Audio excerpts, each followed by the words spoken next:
కోసమా మార్పు కావాలని చెప్పి కాంగ్రెస్కి ఓట్లేసినామని చెప్పి మాట్లాడుకుంటున్నారు బయట. ఈ కాంగ్రెస్ కోసమా నువ్వు ప్రజల పక్షాన అని చెప్పి గత ప్రభుత్వంతో కొట్లాడినామని చెప్పి మాట్లాడుకుంటున్నారు బయట. ఏం చేయాలి? వాళ్ళ కన్నీరు తుడవగలుగుతామా? ఏమైనా చేయగలుగుతామా? చేసిందంతా చేసేసినారు. ఏం జరుగుతుంది తెలంగాణ రాష్ట్రంలో? ఆదివారం హ్యాపీగా ఫ్యామిలీతో స్పెండ్ చేసుకోవాల్సినటువంటి వాళ్ళు ఎప్పుడు ఎవరింటి మీద బుల్డోజర్. హైదరాబాద్ నగరవాసులు నిద్రలు చక్కగా ఓతలేరంట సార్, నిద్రలు చక్కగా ఓతలేరంట. ఎందుకు పోతలేరు? వామ్మో, నా బిల్డర్ ఏమన్నా ఇది చెరువులో కట్టిండా, దీన్ని ఏమన్నా మట్టి పోసిండ్రా, దీని లోపల ఏమైనా రాళ్ళు ఉన్నాయా, ఇంకేమైనా ఉన్నాయా? అరే మీ ఇల్లు FTL ఉందా? ప్రతి ఒక్కడు ఇదొక హాట్ టాపిక్ అయిపోయింది సార్. సరే, ప్రతి ఒక్కడికి ఇది ఒక హాట్ టాపిక్ అయిపోయింది. కొనేవాడు కట్టినాక కింద చెరువు ఉంది, చెరువు మొత్తం ఎండగట్టి మొత్తం పైన రాళ్ళు పెట్టి మట్టి పోసి దానికి స్లాబ్ వేసి పెడితే ఆడ చెరువు ఉందా ఏముందా అనేది ఎట్లా తెలుస్తుంది సార్? బ్యాంకులతో బిల్డర్లు కుమ్మక్కై లోన్ ఇస్తాం రండి బాబు రండి అని బోర్డు పెట్టి పిలుచుకొని వాళ్ళు కొనుక్కుంటే వాళ్ళకి ఏం తెలుసు సార్ ఆడ చెరువు ఉందో ఏముందో? అది ఫసల్ పట్టానా ఇంకేదో పట్టానా, అది అగ్రికల్చర్ ల్యాండా ఏం తెలియదు. రెక్కల కష్టం మీద బతికేటోడు సార్, మిడిల్ క్లాస్ ఫ్యామిలీ, పేదోడు ప్రతి ఒక్కడు కూడా. దానికి లోన్ కూడా ఒక అప్పే, EMI నెల EMI. 1 కోటి రూపాయలు పెట్టి ఒక ఫ్లాట్ కొంటే లోన్ మొత్తము జీవితకాలం అంటే 35 సంవత్సరాల లైఫ్ స్పాన్లో లోన్ కడితే డబల్ రేట్ అవుతుంది సార్. అంటే 1 కోటి రూపాయలు పెట్టి బ్యాంకు లోన్ ఇస్తే 2 కోట్లు మనం అంటే డబల్ మిత్తి కడుతున్నారు సార్. ఇప్పుడు వాడు డబల్ మిత్తిపాయే అన్నీ పాయే. ఎక్కడో భూమి మీద ఇల్లు కొన్నాడట. వాళ్ళకి కొద్దిగా మీరు సమయం ఇవ్వాల్సింది ఎవరికి సార్? సమయం ఇవ్వాల్సింది ఎవరికి? లేనోడికి సమయం ఇవ్వాలా, ఉన్నోడికి సమయం ఇవ్వాలా? లేనోడికి మాట ఇవ్వాలా, ఉన్నోడికి మాట ఇవ్వాలా? ఉన్నోళ్ళ ఓట్ల వల్ల మీరు గెలవలేదు. కాంగ్రెస్ పార్టీకి ఎప్పుడు కూడా లేనోళ్ళ ఓట్లే పడతాయి. ఇది గుర్తుపెట్టుకోండి రేవంత్ రెడ్డి గారు. ఒకసారి చూడండి, ఈరోజు అన్ని పేపర్లలో హెడ్లైన్స్, ప్రతి పేపర్లో కూడా ఇదే ఉంది. 24 ఇళ్ళు నేలమట్టం, 2 వారాల అనంతరం తిరిగి రంగంలోకి హైడ్రా. అమీన్పూర్లోని పటేల్గూడలో కూల్చివేత. కృష్ణారెడ్డిపేట కిష్టా తీసుకొచ్చి దమ్ముంటే మైపాల్ రెడ్డిని బొక్కలేయండి. మైపాల్ రెడ్డి వచ్చిన తర్వాత, పటంచేరు ఎమ్మెల్యే అయిన తర్వాత చెరువుల్ని కబ్జా పెట్టుకుంటూ, నాలాలని కబ్జా పెట్టుకుంటూ పైన మొత్తం ఇల్లు పెట్టి దాన్ని కుళ్ళగొట్టి అమ్మినాడు. ఈ అమీన్పూర్ బీరం కూడా ఎంపీపీ దేవానంద్ గారిని తీసుకొచ్చి బొక్కలే, ఊరూరు సర్పంచులను తీసుకొచ్చి బొక్కలే తీసుకురా. 300 ఎకరాల చెరువు అన్యాక్రాంతమై ఈ రోజున బీరం కూడా అమీన్పూర్లో దాదాపు 30-40 ఎకరాల చెరువే మిగిలింది. అంటే ఈ పాపం ఎవరిది? చెరువును మాయం చేసి ఈడ చెరువు ఉందా లేదా తెలియనటువంటి పబ్లిక్దా, లేకపోతే చెరువులలో మట్టి కొట్టి స్లాబ్ వేసి దాని బిల్డింగ్ కట్టి రండి బాబు అని అడ్వర్టైజ్మెంట్లు ఇచ్చి ఇగో ఈడ కొనుక్కోవయ్యా అని చెప్పినోడుదా?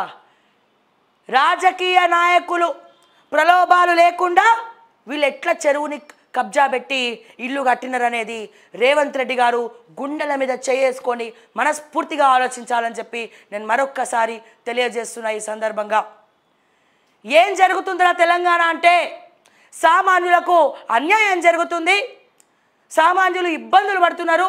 వాళ్ళకి ఏం తెలుసు సార్? హైడ్రా అంటే ఏం తెలుసు? ఎందుకు బుల్డోజర్ పెట్టిండో కూడా తెలియదు, అది చెరువులో కట్టిండో కూడా వాడికి తెలియదు సార్. పర్మిషన్లు ఇచ్చినోడిది తప్పు, వాటర్ కనెక్షన్ ఇచ్చినోడిది తప్పు, కరెంటు మీటర్ పెట్టినోడిది తప్పు, సంతకం పెట్టిన కలెక్టర్ది తప్పు. ఈ తప్పులన్నీ మీరు చేసి శిక్ష మాత్రం వాడికి పడ్డది. వాడు ఇన్ ద సెన్స్ తెలంగాణలో చాలామంది వాడు వీడు అంటూ ఉంటే కింద కమెంట్స్ పెడుతున్నారు రెస్పెక్ట్ అని, కొంతమంది పడనోళ్ళు. అది మాటలలో మాట అట్లా వచ్చేస్తుంది, తెలంగాణ స్లాంగ్లో అట్లా వస్తుంది అన్నమాట.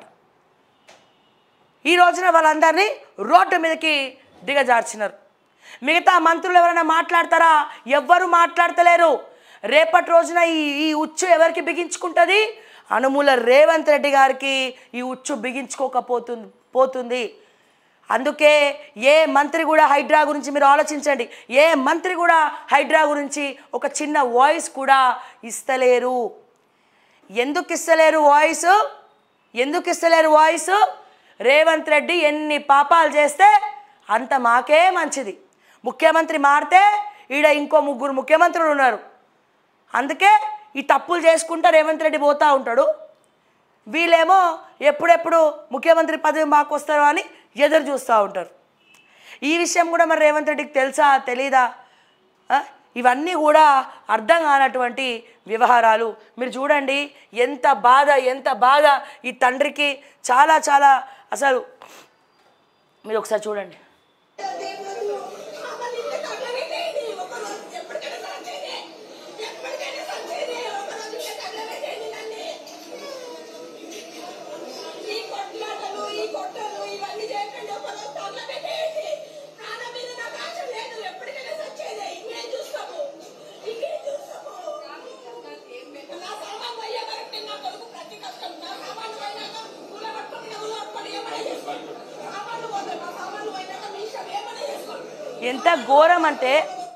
ఎంత ఘోరం అంటే ప్రజలారా, సామాన్లు తీసుకునే సమయం కూడా సరే, అది చెరువా కాదా ఏందో వాడికి తెలియదు. కట్టినోడికి మాత్రమే తెలుసు. అది ఏ ప్లేస్లో కట్టిండ్రు, ఎవరి ప్రోద్బలంతో కట్టినారు, ఎవరి బినామీల పేర్ల మీద కట్టిండ్రు అనేది కట్టినోడికి మాత్రమే తెలుసు.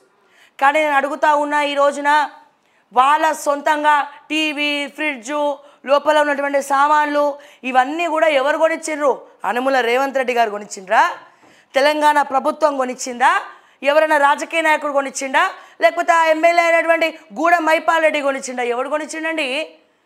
ఆయన కష్టార్జితం. సామాన్లు తీసుకునే సమయం కూడా నువ్వు ఇవ్వకపోతివే. నువ్వు ఇల్లు ధ్వంసం చేసుకో, ఆమె ఏమంటుంది?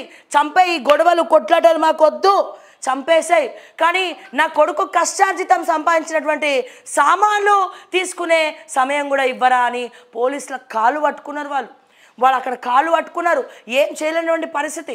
సామాన్లు తీసుకొని ఎరా సార్ సామాన్లు అది ఏ చెరువులకి వెళ్ళి కొన్నది కాదు కదా, అది ఎక్కడి నుంచో కొన్నది కాదు కదా. నేనేమంటున్నా, ఈ రోజున చాలామంది చెరువుల్ని కబ్జా పెట్టి ఇల్లు కట్టడం నువ్వు సపోర్ట్ చేస్తున్నావు అంటారు. నేను సపోర్ట్ చేయట్లే. ఇక్కడ అర్థం చేసుకోవాల్సినటువంటిది ఏంటంటే, ఎవరైతే బిల్డర్ వల్ల వాళ్ళు మోసపోయినారో, ఎవరైతే వాళ్ళని తీసుకెళ్ళి బొక్కలు వేసి వాళ్ళతోటి కంపెన్సేషన్ తప్పైపోయిందని కంపెన్సేషన్ ఇప్పియాలా? నువ్వు ప్రాబ్లం క్రియేట్ చేస్తున్నావు. నీ అన్న మీదకి పెట్టు బుల్డోజర్, మీ అన్న ఇంటి మీద పెట్టు బుల్డోజర్ అంటున్నా నేను. ఈ రోజున మీ అన్న ఏదైతే మీ అన్న ఉన్నాడో, మీ అన్న ఇంటి మీద సామాన్లు కూడా తీసుకునే టైం ఇవ్వకుండా ఈ రోజున సామాన్యులను ఎట్లనైతే ఇల్లు నేలమట్టం చేస్తున్నారో అదే రకంగా మీ అన్న ఇంటి మీద కూడా బుల్డోజర్ పెట్టు. సామాన్లు, ఫ్రిడ్జులు, లక్షలు పెట్టి సోఫాలు ఇవన్నీ కొనుక్కున్నారు కదా, అవన్నీ తీసుకునే సమయం కూడా ఇవ్వకు. పెట్టి నిరూపించుకో. నాకు సామాన్యులు ఒక్కటే, మా అన్నగారి కుటుంబం ఒక్కటే అని నిరూపించుకో.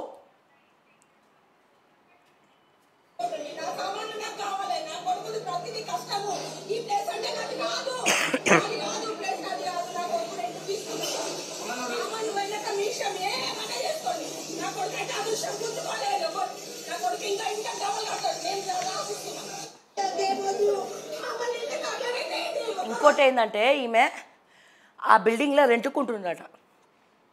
వాళ్ళు బిల్డింగ్ ఓనర్స్ కాదు, ఆ బిల్డింగ్లో వీళ్ళు రెంటుకుంటున్నారు. ఆమె ఏమంటుంది? ఇల్లు నాది కాదు, ఈ స్థలం నాది కాదు, మేము వెళ్ళిపోతాం, కానీ సామాన్లు తీసుకున్న టైం ఇవ్వండి, మేము రెంట్కి ఉంటున్నాం అంటుంది. మరి గది కూడా వినబడతలేదా, అది కూడా కనబడతలేదా, ఏం అర్థమవుతలేదు. ఇంకోటి చూడండి ఇక్కడ.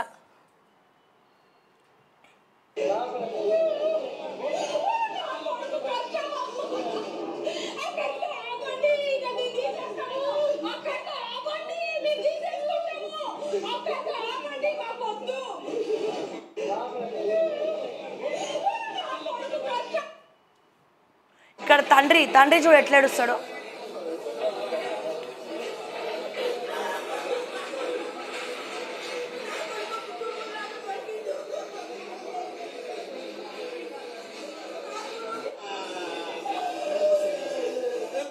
నేను ఇందాక చెప్పిన కదా, కన్న బిడ్డల ముందర తండ్రి ఎవరైతే మనం నమ్ముకున్న వాళ్ళు చనిపోతే ఎట్లయితే ఏడుస్తారో అంతకన్నా భయంకరంగా తన తండ్రి కష్టాలు పిల్లలకు చూపించద్దు, నేను ఎంత కష్టం చేస్తున్నానో చూపించద్దు అనుకున్నటువంటి తండ్రి, ఎప్పుడు కూడా పిల్లల ముందర ఏడవద్దు అనుకున్నటువంటి తండ్రి ఈ రోజున రోడ్డు మీదనే కూర్చొని ఏడుస్తున్నాడు.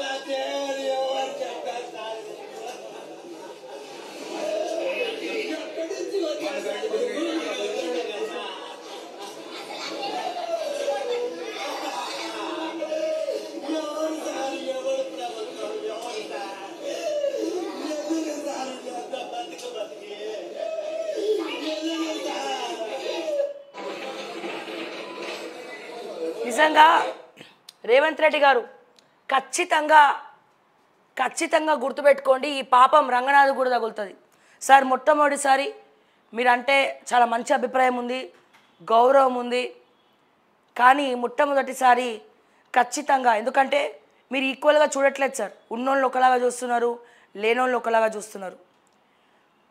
సో ఇప్పుడు కాదు, 20 సంవత్సరాల నుంచి అప్పటి కాంగ్రెస్ హయాం ఉన్నప్పుడు కూడా చెరువులు కబ్జా అయినాయి, తర్వాత బీఆర్ఎస్ వచ్చినాక ఇంకెక్కువైంది, ఇంకా కబ్జాలు అయినాయి. ఓకే, దానికి ప్రాబ్లంకి సొల్యూషన్ చూడకుండా నువ్వు కట్టినోళ్ళు ఇల్లు మొత్తం ధ్వంసం చేసుకుంటూ వెళ్తున్నావు. అదే నేను అడుగుతున్నా, రేవంత్ రెడ్డి కుటుంబ సభ్యుల మీద ఎందుకు పెట్టారు బుల్డోజర్? రేవంత్ రెడ్డి అన్న మీద ఎందుకు పెట్టారు బుల్డోజర్? పట్నం మహేందర్ రెడ్డి ఫామ్ హౌస్ మీద ఎందుకు పెట్టారు బుల్డోజర్? పొంగులేటి శ్రీనివాస్ రెడ్డి గారి ఇంటి మీద ఎందుకు పెట్టారు బుల్డోజర్? అక్కడ పక్కన చుట్టుపక్కల పొంగులేటి ఇంటి దగ్గర కడుతున్నారు కదా, వాళ్ళ ఇళ్ళ మీద ఎందుకు పెట్టావు నువ్వు బుల్డోజర్? ఎందుకు పెట్టారు బుల్డోజర్? వీళ్ళు చేసినటువంటి పాపం ఏంటి? ఎందుకు ఉన్నోళ్ళకు ఒక రూల్ ఎందుకు? జన్వాడ ఫామ్ హౌస్ మీద ఎందుకు పెట్టారు బుల్డోజర్? వీళ్ళు చేసిన నేరం ఏంటి? మీకు ఓట్లేసి తప్పు చేసిరా, మీకు ఓట్లేసి పాపం చేసినరా? ఈ రోజున వీళ్ళ పక్షాన ఎవరు మాట్లాడాలా? ఉన్నోడికి ఒక రూల్, లేనోడికి ఒక రూలా? కాంగ్రెస్ పార్టీ అంటే లేనోడి పార్టీ అంటారు సార్. ఒకప్పుడు కాంగ్రెస్ పార్టీ అంటే ఇటు లేనోడు ఉన్నోడు కూడా బతకగలుగుతాడు, లేనోడు కూడా బతకగలుగుతాడు, అటువంటి రేట్లు సమానంగా తీసుకొస్తారని